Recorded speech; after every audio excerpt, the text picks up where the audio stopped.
If you're looking to get a Venmo debit card and want to know how to use it effectively, this guide is for you.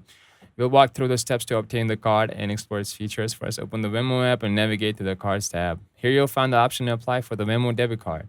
If you're eligible, you can proceed with the application. You'll be prompted to provide some personal information, such as your name, date of birth, and the last four digits of your social security number.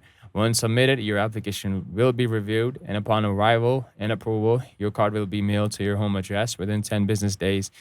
While waiting for your physical card to arrive, you can add the Venmo debit card to your mobile wallet like Apple Pay or Google Pay directly from the Venmo app.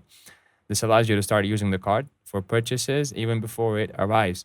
Once you receive your card, activating it through the Venmo app. After activation, you can use it anywhere. MasterCard is accepted both online and in stores. The card is linked to your Venmo balance, so funds are drawn directly from there. If your balance is insufficient, you have enabled the reload feature. Funds will be pulled from your linked bank account in $10 increments to cover the purchase.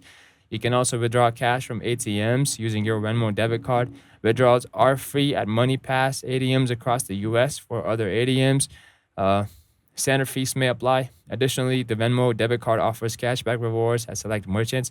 You can explore and activate available offers in the Venmo app under the Offers section. Remember, you can manage your card settings for your transactions and even change your PIN directly from the Venmo app. If you ever lose your card or suspect unauthorized activity, you can disable it instantly through the app and contact Venmo support for assistance.